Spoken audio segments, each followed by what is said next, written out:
आप देख रहे हैं वाल्मीकि रामायण भाग 1 समारोह। विवाह की विधियां सादगी से और सुचारू रूप से संपन्न हुई। सबसे विदा लेकर विश्वामित्र जी अपने आश्रम चले गए।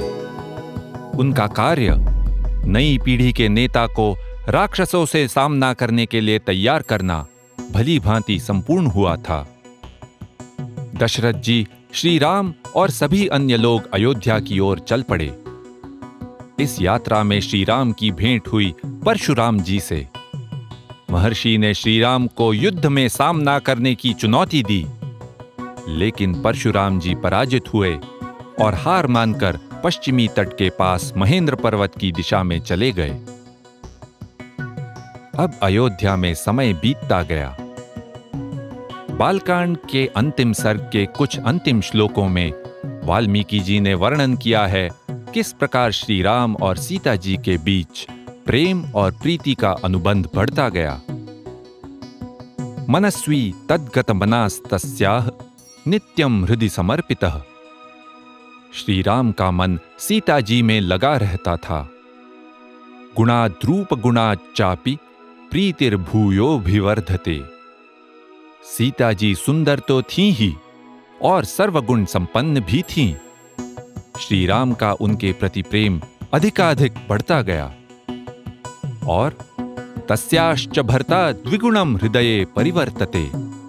सीता जी का तो श्री राम के प्रति प्रेम उससे भी दुगना था। अंतर्गतमपि व्यक्तमाख्याति हृदयम हृदा। एक दूसरे के मन की बात वे बिना कहे ही समझ जाते। वाल्मीकि जी कहते हैं कि श्री राम और सीता जी तो यूं थे मानो लक्ष्मी के साथ विष्णु भगवान शोभा पा रहे हों। और इन्हीं शब्दों के साथ वाल्मीकि रामायण का पहला कांड समाप्त होता है। बालकांडम संपूर्णम। बच्चों की कहानियों में राजकुमार और राजकुमारी की शादी के बाद अंत में हम कहते हैं और फिर वे दोनों सदा खुशी से रहने लगे। लेकिन श्री राम की ये कथा बच्चों की कोई काल्पनिक कहानी नहीं है और न ही श्री राम और सीता सदा सुखी रहे। एक बात है, पता नहीं कहूँ या नहीं, आप शायद गुस्सा हो जाएंगे।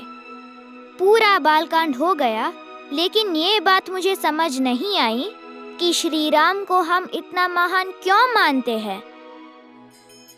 अरे, प्रश्न तो उठाने ही चाहिए और हमेशा की तरह उनके उत्तर भी तुम्हें ही ढूंढने होंगे। पर हां, हमें कुछ सहायता मिल सकती है अयोध्या कांड में। बालकांड में वाल्मीकि जी ने हमें सैकड़ों वर्षों का इतिहास बताया। उनके साथ हमने भ्रमण किया हिमालय की बर्फीली चोटियों से लेकर दक्षिण में सागर तक। हमने देखी दुनिया की सबसे भव्य और महान नगरी अयोध्या। दशरथ जी के यज्ञ और श्री राम के जन्म के बारे में हमने सुना। वाल्मीकि जी ने परिचय दिया वन में विचरने वाले लोगों का, जो वानर कहलाते। राक्षसों के बारे में हमने जाना ताड़का की कथा में, जो अपने व्यवहार के कारण राक्षसी बनी, कोई जाति या वंश में जन्म के कारण नहीं। हमने कई जीवन वृत्तांत सुने श्री राम के भी पूर्व काल के राजाओं और ऋषियों के। उन्हीं में से एक थे राजा भगीरथ। अब अयोध्या कांड में कथा एक पूर्णतया अलग मोड़ लेती है।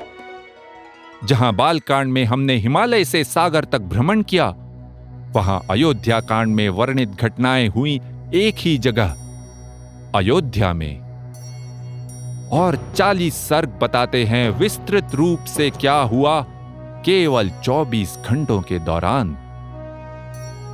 उस दिन जब एक ही क्षण में श्री राम का जीवन उद्ध्वस्त हुआ, कोई अपराध न होते हुए भी उन्हें भयानक सजा सुनाई गई। ऐसी स्थिति में क्या करना योग्य था? उनके निकटवर्ती लोगों ने तो सलाह दी कि वे इस अन्याय का विरोध करें। अगर वे ऐसा करते तो वे चक्रवर्ती सम्राट के रूप में अयोध्या में राज्य करते। लेकिन श्री राम के मन में कोई संदेह नहीं था कि इस भयंकर परिस्थिति में उचित मार्ग कौन सा था, और उस मार्ग पर उनके लिए साम्राज्य नहीं, वनवास लिखा था। वाल्मीकि जी के उस दिन का वर्णन पढ़कर हम विस्मित हो जाते हैं और साथ ही सोचने लगते हैं कि अपने जीवन में हमारी प्रतिक्रिया कितनी अलग होती है। कैसे अटल रहे श्री राम योग्य आचरण के मार्ग पर, इतनी बड़ी कीमत चुकानी पड़ी तो भी, और कैसे हम अक्सर झूठे तर्क और चतुराई से अपने आप को ही विश्वास दिला देते हैं कि गलत मार्ग ही वास्तव में सही मार्ग है। अयोध्या कांड का कथन हमें अवाक कर देता है। हम चकित हो जाते हैं, कैसे कोई इतना परिपूर्ण हो सकता है। तो इस अयोध्या कांड को हम पढ़ेंगे अगले भाग में, सीजन 2, इति ह आस, ऐसा ही हुआ था।